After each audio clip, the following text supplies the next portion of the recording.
ഒരു ഇടവേളയ്ക്ക് ശേഷം വീണ്ടും അതിർത്തി ഗ്രാമങ്ങളിൽ സുരക്ഷാ സേനയും ഭീകരരും തമ്മിൽ ഏറ്റുമുട്ടൽ നടക്കുന്നതായിട്ടുള്ള വിവരങ്ങളാണ് പുറത്തുവരുന്നത്. ഏറ്റുമുട്ടലിൽ സുരക്ഷാ സേന ഒരു ഭീകരനെ കാലപുരിക്ക് അയച്ചു.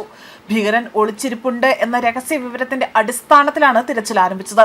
അതിന് പിന്നാലെയാണ് പ്രദേശം വളഞ്ഞതും അങ്ങോട്ടേക്കും ഇങ്ങോട്ടേക്കും ഏറ്റുമുട്ടൽ നടന്നതായിട്ടുള്ള വിവരങ്ങൾ പുറത്തുവരുന്നത്.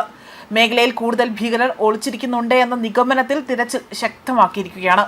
ജമ്മു കാശ്മീരിലെ ഗന്ദർബാൽ ജില്ലയിലാണ് ഈ സുരക്ഷാ സേനയും ഭീകരരും തമ്മിൽ ഏറ്റുമുട്ടൽ നടന്നതും. ഇതോടുകൂടി ആ ഒരു പ്രദേശത്ത് ഭീകരരുടെ സാന്നിധ്യമുണ്ട് എന്ന രഹസ്യ വിവരത്തെ തുടർന്നുകൊണ്ട് ആരംഭിച്ച ഓപ്പറേഷൻ അറാഹമ തുടരുകയാണ്.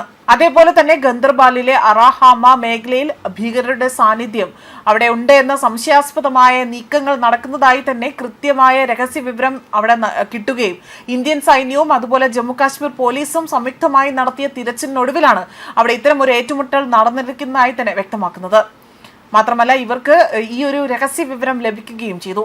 ഇതിന്റെ അടിസ്ഥാനത്തിൽ ചൊവ്വാഴ്ച വൈകിട്ടോടുകൂടി തന്നെ സംയുക്ത സേന ആ പ്രദേശം വളയുകയായിരുന്നു.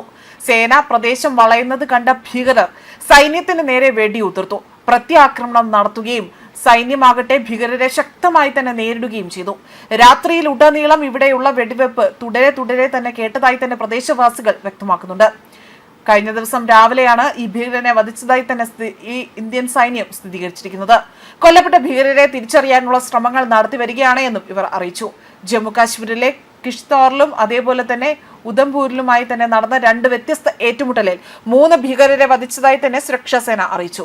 കൊല്ലപ്പെട്ട ഭീകരരെല്ലാവരും തന്നെ പാകിസ്ഥാൻ കേന്ദ്രീകരിച്ച് പ്രവർത്തിക്കുന്ന ജെയ്ഷെ മുഹമ്മദുമായി തന്നെ ബന്ധമുള്ളവരാണ്. 18 ദിവസത്തിനിടെ തന്നെ മേഖലയിൽ നടക്കുന്ന 5ാമത്തെ ഏറ്റുമുട്ടലാണിത്. കൂടുതൽ ഭീകരർക്കായി തന്നെ പ്രദേശത്ത് സൈന്യവും പോലീസും തിരച്ചിൽ തുടർന്നു വരികയാണ്. ഉധംപൂരിലെ വസന്ത്ഘട്ട് പ്രദേശത്തെ ഗുഹ ഒളിത്താവളത്തിലാണ് ഇന്ന് ആദ്യ ഏറ്റുമുട്ടൽ നടന്നത്. ഭീകരർ ഒളിവിൽ കഴിഞ്ഞിരിക്കുന്നതായി തന്നെ സുരക്ഷാ സേന ആ ഒരു സ്ഫോടനം നടത്തിയതായി തന്നെ വ്യക്തമാക്കുന്നു.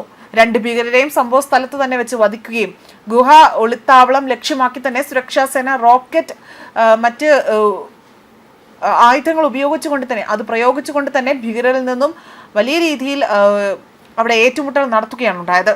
മാത്രമല്ല ഇവരിൽ നിന്നും M4 റൈഫിൽ അതേപോലെ AK-47 വെടിയുണ്ടകൾ എന്നിവ കണ്ടെത്തുകയും ചെയ്തിട്ടുണ്ട്. അതേസമയം കിഷ്ത്വാറിലെ സാച്ചിനാല ദീച്ചാർ വനമേഖലയിൽ സുരക്ഷാ സേനയും വലിയ രീതിയിൽ അവരുടെ തിരച്ചിൽ നടത്തുന്നതിനിടെ തന്നെ 2ാമത്തെ ഏറ്റുമുട്ടൽ ഉണ്ടാവുകയും ചെയ്തു. ജനുവരി 22-ന് ഏറ്റുമുട്ടൽ നടന്ന സ്ഥലത്ത് നിന്ന് ഏതാനും കിലോമീറ്റർ അകലെയാണ് പുതിയ ഏറ്റുമുട്ടൽ നടന്നിരിക്കുന്നത്. ജെയ്ഷെ ഭീകരരുടെ സാന്നിധ്യത്തെക്കുറിച്ച് ജമ്മു കാശ്മീർ പോലീസിന് ലഭിച്ച രഹസ്യ വിവരത്തിന്റെ അടിസ്ഥാനത്തിലാണ് ഇത്തരത്തിൽ ഫെബ്രുവരി 3-ന് സുരക്ഷാ സേന തിരച്ചിൽ ആരംഭിച്ചത്. അത് ഓപ്പറേഷൻ കിയ എന്ന രഹസ്യനാമത്തിലാണ് ഈ ദൗത്യം അറിയപ്പെട്ടിരുന്നതും. ന്യൂസ് ഡെസ്ക് കർമ്മ ന്യൂസ്.